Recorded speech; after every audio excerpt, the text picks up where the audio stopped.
Notes on a 2021 Physiology, Swimming and Confinement article, Haddad M. et al. Today is Friday, 7 February 2025. I'm Tanis Coralee Leonhardi, she, her, hers of Seattle. I'm going to talk through my Friday, 7 February 2025 notes.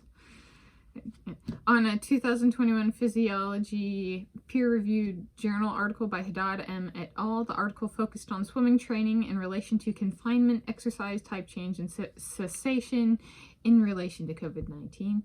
I highlight an aspect I found interesting for a step one of a potential project as of when I filmed this on Friday, 7 February 2025. My physical copy of this article I show in this video is one I printed out on Thursday, 20 May 2021. Okay, so it's impact of COVID-19 on swimming training, practical recommendations during home confinement slash isolation.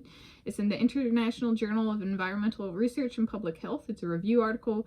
The lead author, Monam Haddad, is from the Physical Education Department, College of Education, Qatar University in Doha, Qatar. It's the affiliation at the time. And let's see, so here's that information if you want to look it up, and then at the bottom the volume slash issue number. So it's 12 pages. Okay, so here we go. My notes. Note 1 of 4. COVID-19 on page 1 of 12. That COVID-19 caused by SARS-CoV-2 at the beginning of the article. It's a respiratory virus. So that's kind of how it relates. So it's a review article, so it kind of goes through different respiratory impacts, which within the physiology of the human body, there's a respiratory system. Okay. Note 2 of 4. On page 3 of 12, the article summarizes findings in relation to cessation of training and physical impacts on the swimmer. The cessation could also be like a hiatus or a break. So the effects of swim training. Cessation. So at 1 week, their summaries of research. This is what they meant. At 1 week, respiratory capacity, deltoid muscle QO2 decreased. At 4 weeks, glycogen in muscle quantity decreased, and at 35 to 42 days, peak oxygen consumption decreased.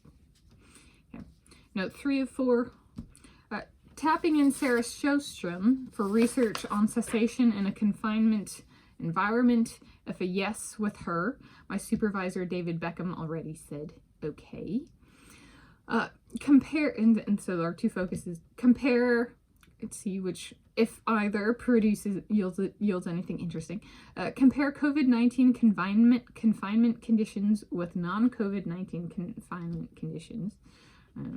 Does a cessation environment matter? If it's one stopping, is the respiratory impact of the virus like communally? Does that actually is it like a carbon cloud kind of thing? That it's like an atmosphere that the body physiologically can feel. So the cessation is different. So that's 1, 2. Within, so this note 3 or 4. Focus on cessation in her activity in the 200-meter freestyle. Does the findings they summarized apply even if it is just a cessation in training for one event rather than a cessation in all training? Okay. And then note 4 of 4, why I picked it out in short, I have asthma.